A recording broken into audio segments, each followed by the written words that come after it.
Hey there, my dear fishing friends. It's your old buddy, ready to dive into another exciting fishing forecast.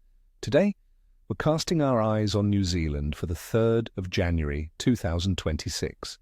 And let me tell you, this day is shaping up to be truly special, with a fantastic combination of summer warmth and a powerful full moon that could just turn a good day into an unforgettable one. Get ready, because the conditions might just surprise you with some incredible action on the water. Let's get straight to what you're all waiting for, the prime species and the best tactics to land them on this promising day. First up, for all you freshwater fanatics, we're talking about trout, both rainbow and brown.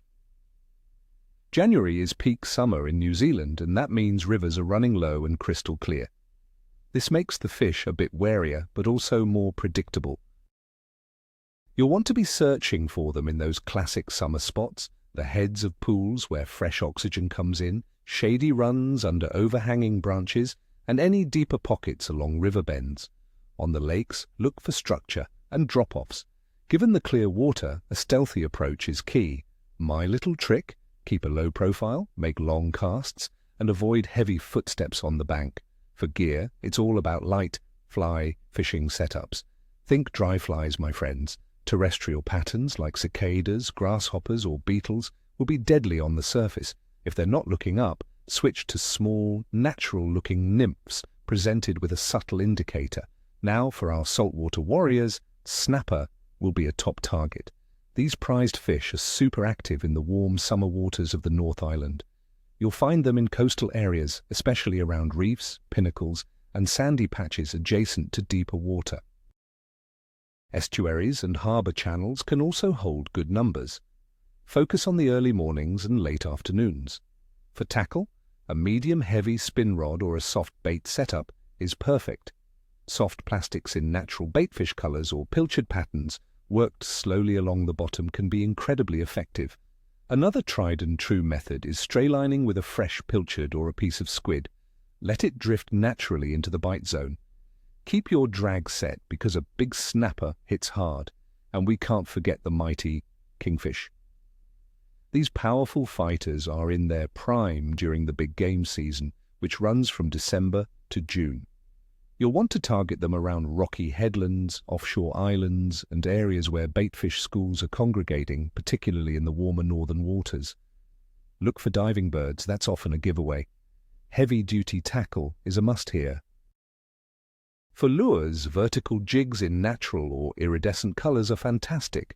Live baiting with kahawai or koheru is also a highly effective tactic, especially when fished near structure or current lines.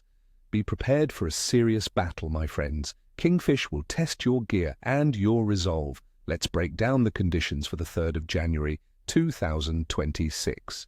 Weather-wise, we're looking at quintessential New Zealand summer. The forecast for the day suggests high temperatures hovering around a comfortable 24 degrees Celsius, with night lows of around 16 degrees Celsius. We're anticipating mostly clear skies with minimal rainfall, perhaps just a fleeting, isolated shower, but generally a dry day for fishing. Winds are expected to be light, leaning towards a southerly flow, which is often stable and can make for pleasant conditions on the water.